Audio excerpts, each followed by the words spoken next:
Hi from Rabbi Jon. Today I want to talk about masks and costumes again, which are more than just fun and unusual ways to celebrate a Jewish festival. The central character in the Megillah is known as Esther, or as Esther HaMalka, which means Esther the Queen.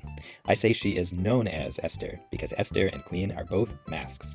The name Esther sounds very much like the Hebrew word Hester, which means to hide something. Esther's name itself hides something. It hid the fact that she was Jewish. Esther sounds like the name of the Mesopotamian goddess Ishtar. Esther originally had a Hebrew name, Hadassah, which means a myrtle tree.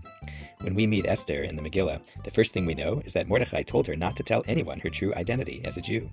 Once she is taken in to prepare for her audition to be queen, there is a 12-month period of being prepared with various perfumes and oils and makeups. It was a process of being made to disappear.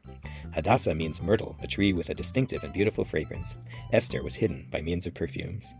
And she was hidden from her cousin Mordechai, who would walk by the palace every day to hear any news about her, but couldn't hear anything. When she becomes Esther the Queen, that too is a disappearance, because we learn that she is not allowed to come out from hiding to see the king unless he calls her. Going from Hadassah to Esther is a process of disappearing behind a mask into a costume.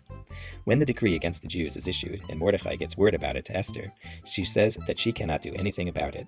Her mask as queen is really a death mask. If she steps out of character, the king could put her to death. This is the worst aspect of a mask, when we feel that we have to show something to the outside world in a way that buries any sense of who we actually are. But then Esther changes her mind, and from there, Esther's relationship to this mask is different.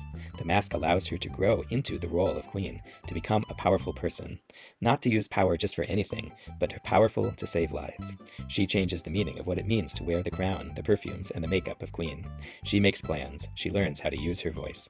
After Haman is dispensed with, and the Jews rise up to defend themselves, Esther uses her authority to teach how this whole story should be remembered in the future. She remains Esther HaMalka, Esther the Queen. She doesn't take off the mask of queen. She uses it to help herself grow into that role and change the very meaning of the mask. She doesn't change her name back to Hadassah. Esther reminds us that there is no living without masks, and that putting on and wrestling with masks isn't something that ever finishes for any of us. What are the masks you wear, for good or for not so good? What other great stories of masking and unmasking does this make you think about? Put something in the comments, and we'll unpack this more in tomorrow's video.